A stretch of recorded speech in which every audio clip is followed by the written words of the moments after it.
My partner and I are in a long-distance relationship. He is incredibly handsome, while I have a more average appearance with a bit of extra weight. Despite what others might say, we make sure to video chat every day, doing silly things together without ever growing bored. To surprise him, I saved up enough money to buy a ticket to Canada. That night, I waited outside his apartment until midnight. Eventually, I saw him return, laughing and chatting with another girl, stunning and full of energy. The moment he noticed me, his smile froze, and he quickly let go of the girl's hand. "It's not what you think," he began. "Why didn't you call me when you got off the plane? This city isn't as safe as back home," Liam said as he walked over, taking off his jacket to place it over my shoulders and holding my cold hands. I pulled my hand back, trying to hide my feelings. "I did call you, but someone else answered." Liam looked confused, but before he could respond, the beautiful girl next to him spoke up. "I'm sorry, Liam, it's my fault. You were talking to the project team and your phone was on the table, so I answered it for you. I asked her to call back later, but then the battery died." The girl was strikingly beautiful, the kind who turns heads with just a glance. Standing next to Liam, they looked like the perfect couple. The girl walked over and adjusted my jacket. "Don't blame Liam. It was my fault. You didn't have too rough a time, did you?" I shook my head. "No." She gave Liam a familiar, comfortable look. "If you did suffer, you must tell us. Otherwise, Liam will never forgive me." Liam laughed. "Who would dare bully you? Your fan club would be after me." "Oh, I haven't introduced you two yet. This is my girlfriend, Jessica.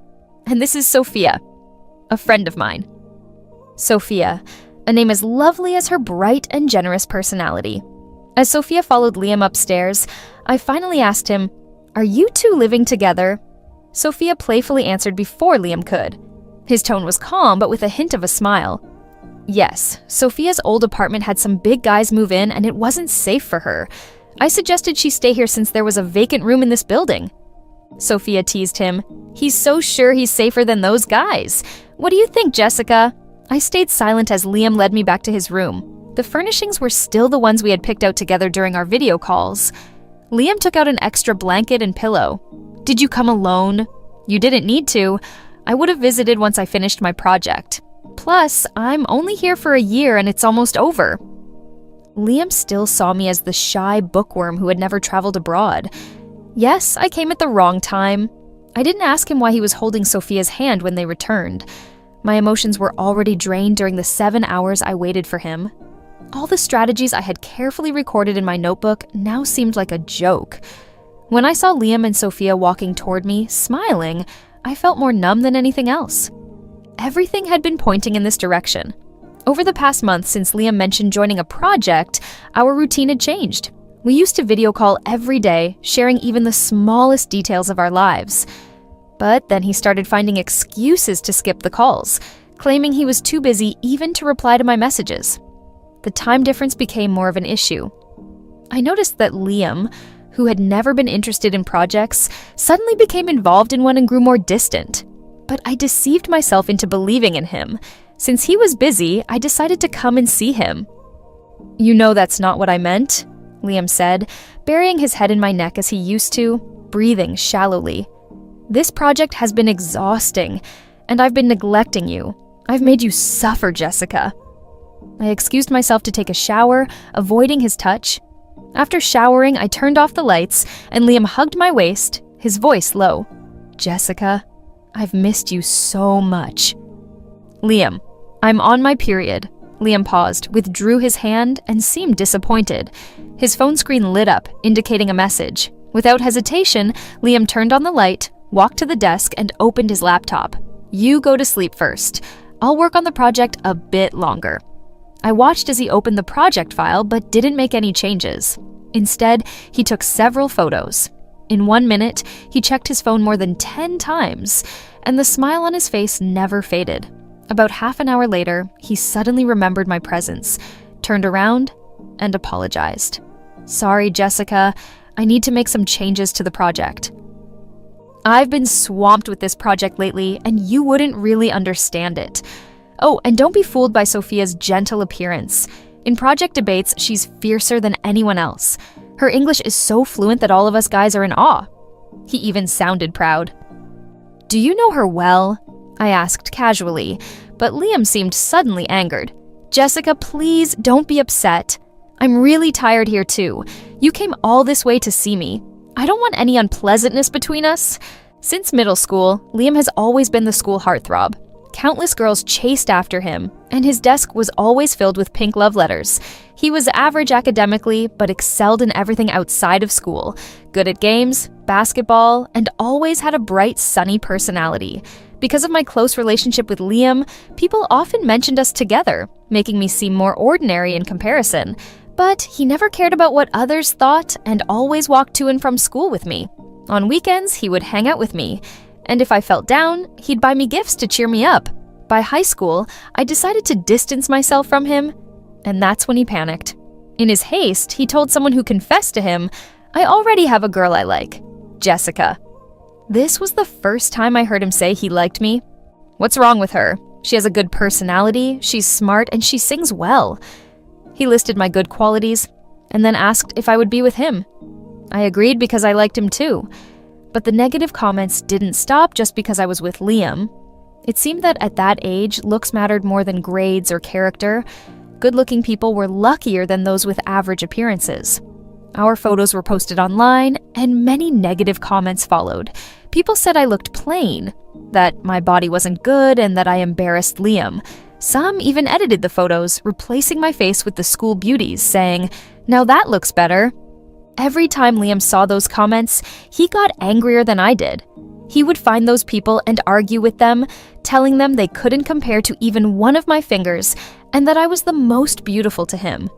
Knowing about my insecurities, he complimented me daily, telling me how cute I was and buying me lots of flowers.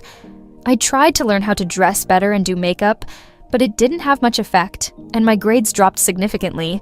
Liam would wipe off my eyeliner and lipstick, saying, "Jessica, I like you as you are. You don't need to change yourself." We both endured the pressure of public opinion and stayed together for 3 years. Then came the college entrance exams, the Great Divide. He didn't do well and was eventually sent abroad by his family. I, on the other hand, got into one of the top universities in the country, as I had hoped. The day he left, I cried uncontrollably. He patiently comforted me, saying, "You're so outstanding. I should be the one worrying about someone else taking you away. We'll video call every day and keep in touch often.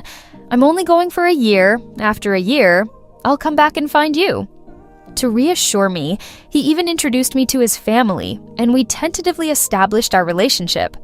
I thought that with this double assurance, we could get through this year of long distance, but I underestimated the time difference, the distance, and overestimated our relationship. Just as Liam was closing his laptop, a sudden sound of shattering glass came from the next room. He rushed out, and I tried to keep my voice steady. "It's late. Where are you going?" "It sounds like something happened with Sophia. I need to check on her."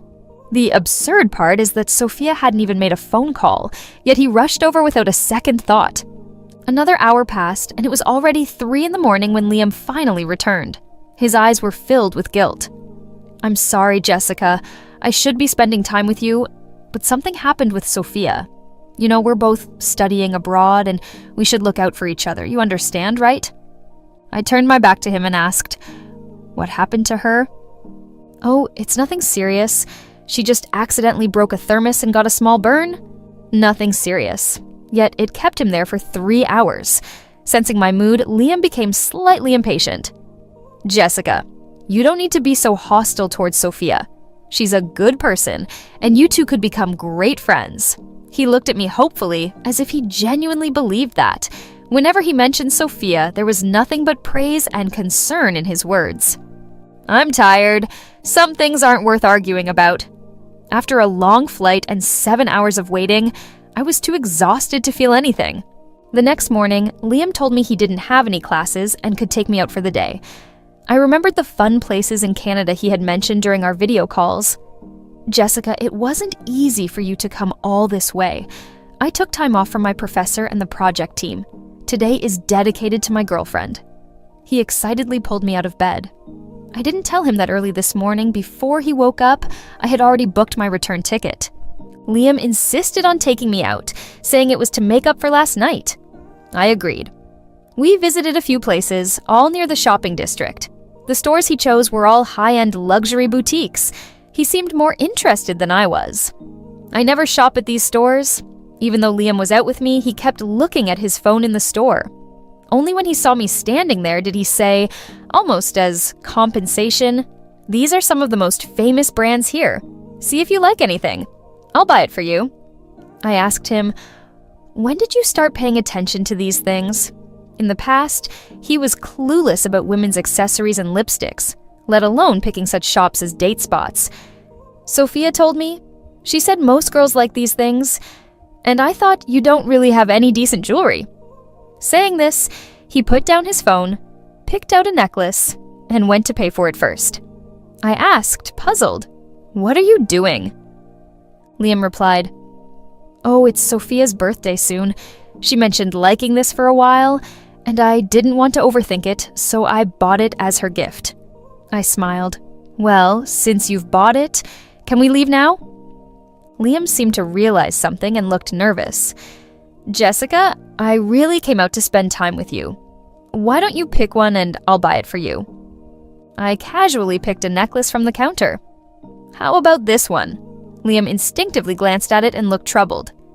"Jessica, maybe pick another one. I already bought this one for Sophia." I raised an eyebrow. "Then let's go with this one. What's wrong with both of us wearing the same necklace?" Liam sighed.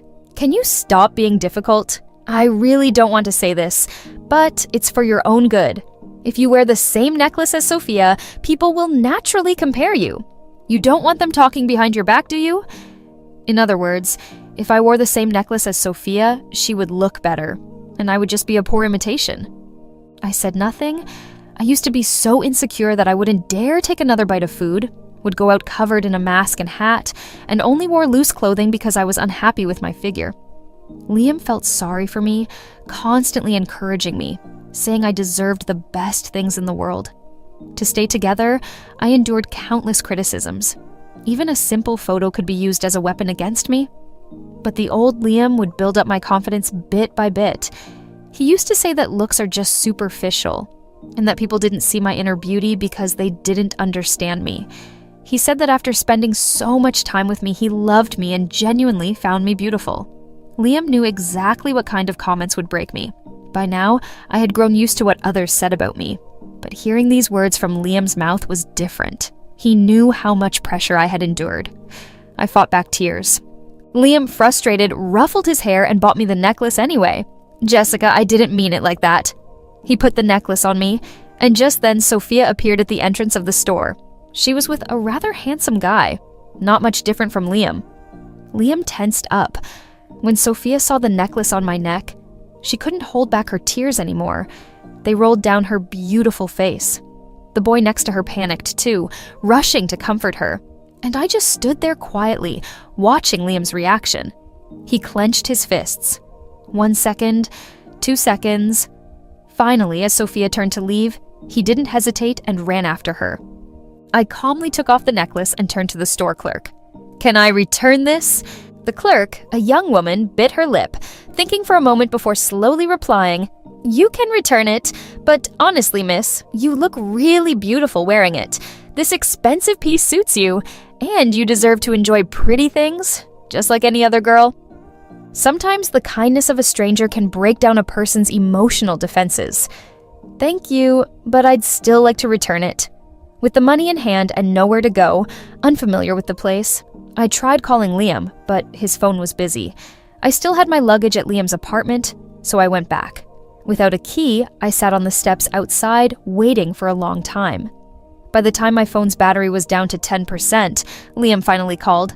The noise in the background was loud, like he was in a bar or somewhere similar. "Sorry, Jessica. Why don't you keep shopping for a bit? I can't leave right now. I still have my luggage at your apartment, and my phone is about to die."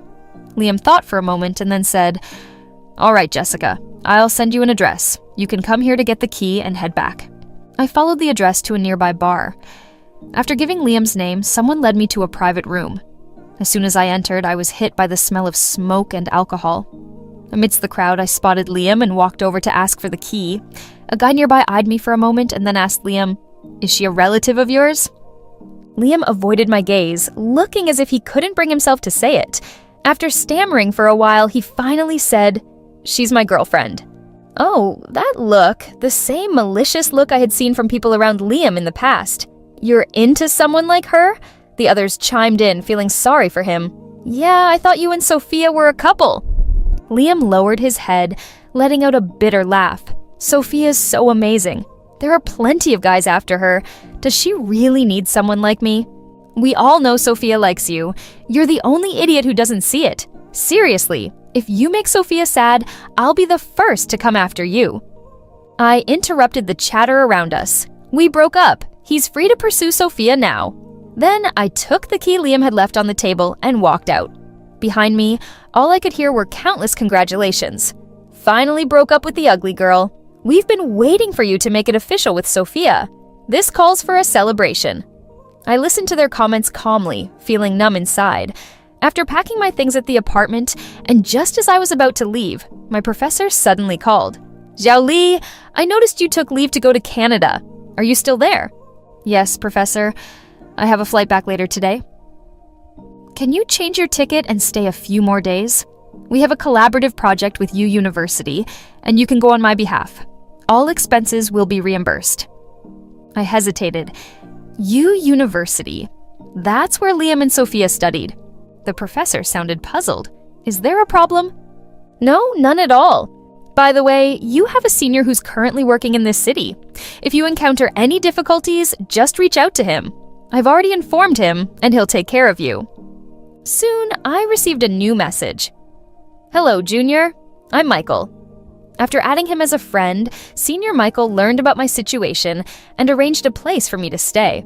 This place is close to the school and far from rough neighborhoods. Relatively safe. You can stay here for the next few days. Just as I was about to reply with okay, Senior Michael sent another message. "Sorry, I didn't think it through. I heard from the professor that you've never been abroad before and came alone this time. Send me your address, and I'll come to pick you up." I replied, "Okay." I stood outside the apartment with my luggage, waiting for him to arrive. At that moment, Liam rushed back.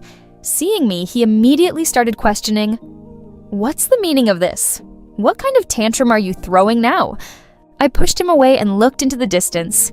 Exactly what it sounds like. Why bring up breaking up out of the blue? You came all the way from home because you're in love with me, right? So what's this about? I even told them you're my girlfriend. I clenched my fists, feeling the cold wind bite deeper with each passing moment. I let out a few cold laughs, a chill rising in my heart. "Do you think acknowledging me as your girlfriend is some kind of bonus?" Liam opened his mouth to respond, but had nothing to say. "Liam, I'm tired. I've been in this relationship with you for so long, and I'm really tired." Liam finally voiced his real thoughts. "Fine, we can break up, but you tell my parents. Since Liam's parents found out about us, they've been more eager than Liam for us to stay together." I refused. "You've got a beautiful new girlfriend. They'll be thrilled." Liam frowned. "My parents don't like me dating pretty girls." I smiled but didn't say anything. Maybe realizing I was serious about breaking up, he asked again to be sure. "You really want to break up? Think carefully. Nowadays, everyone is about appearances. Who else would like someone like you besides me?" I looked at him, feeling like I was seeing a stranger. "Liam, do you even remember why you liked me in the first place?" Liam paused, saying nothing. "Never mind. It's normal not to remember. If you did, we wouldn't be breaking up." We had been together for so long that the memories of how it all started were fading, forgotten along with any reason to cherish it. In my line of sight, I saw a car approaching. And on the other side, Sophia was running over, out of breath. "Liam, you left without eating much earlier. I was worried something happened to you, so I came to check on you." I glanced at her. "You two really are like conjoined twins?" Sophia's eyes filled with tears as she suddenly bowed to me. "If it's because of me that you're breaking up, I'm sorry, but please don't do this to Liam. It will hurt him too." Every word was for Liam's sake, making me look like the unreasonable one. How could Liam bear that? He quickly moved to protect her. "You've done nothing wrong. We've never done anything." Sophia, I've been thinking. Could it be that Jessica saw your phone when you came to see me? That's the only reason I can think of. The innocent look in her eyes hit Liam like a revelation. His gaze turned cold as he looked at me. I didn't plan to hide it. I did look at it. It was pretty interesting. Jessica, why did you look at my phone without my permission? And since you did, you should know that there's nothing between me and Sophia. We're completely innocent. She's a girl who values her reputation. Why would you say such hurtful things? What did I say? I raised my voice, all my emotions exploding at that moment. From the moment you came back holding her hand, what did I say? It was all just his instinct to favor and protect her while assuming the worst about me. So that's what it's about. Jessica, just because you're not good enough doesn't mean you should be jealous of Sophia's looks. Beep, a Mercedes screeched to a halt in front of us. The blaring horn was deafening for a full 5 seconds. Liam covered Sophia's ears, angrily ready to confront the driver.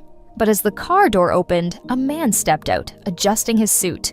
Seeing the driver's face, Sophia instinctively smoothed her hair. I furrowed my brow, trying to recognize him. The man bypassed Sophia and walked straight up to me, bending slightly. Jessica, right? I'm Michael. I nodded. Hello, Senior. Senior Michael naturally took the suitcase from my hand. Let's go. Get in the car. The car sped away. Thinking back to Sophia's hesitation earlier, I suddenly felt a sense of satisfaction. Michael glanced in the rearview mirror and shook his head regretfully. They said all that about you, and you still spoke to them so kindly. Maybe I'm just born to be a pushover. It's not easy to change the deep-seated insecurity that comes from within. A girl needs to learn how to curse a little. You can't always be so good. Michael paused, then corrected himself. Never mind. The old man doesn't want me to lead you astray. Just be yourself. You're fine the way you are. Your professor should have already sent you the materials, right? Prepare well over the next few days. When the time comes, you'll be representing him at U University to give a report. I heard there are a few project teams at U University researching the same field. Their intention is for you to listen to their presentations and provide some guidance and suggestions. Me? Michael patted my head. Don't worry, I've looked over their project proposals. There are plenty of issues. Just pick a few points to talk about, and you'll be fine. In the days that followed, I focused on preparing my report. Liam's parents suddenly called. Somehow they had learned about our breakup. Jessica, have you and Liam been having a little disagreement lately? That boy is always so rash. Please be patient with him. I calmly replied, Uncle, Auntie, we've already broken up. We're both adults and made this decision after careful consideration. As his parents, we know Liam. He must really like you. You've maintained this long-distance relationship for so long, and you went all the way to see him. Doesn't that mean you still care about him? I used to like him, but not anymore. Uncle, Auntie, there's no need to persuade me. Not long after hanging up, another unfamiliar number called. After thinking about it, I decided to answer. Jessica, what did you tell my parents? You're the one who wants to break up, so why drag Sophia into this? Without hesitation, I hung up and blocked the number. Once the report is over, I'll return home and completely close this chapter. The day before the presentation at U University, Michael sent me a few project proposals from U University students. One of them happened to be from Liam and Sophia's team. I took a careful look. I couldn't help but laugh. So this is what he had been working so hard on all this time. The presentation hall was packed. I followed the professor from U University to the backstage to set up the PowerPoint. In the backstage, I saw Liam and Sophia again. They were standing together, waiting to upload their team's presentation. When Liam caught sight of me, he instinctively let go of Sophia's hand and looked at me as if wanting to say something but couldn't. I walked past him and uploaded my own presentation onto the computer.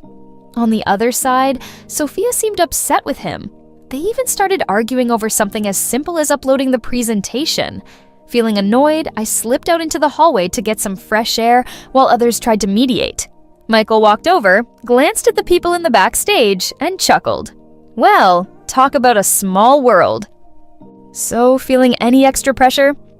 I frowned, thinking about their project proposal. How did they convince the professor to approve their project?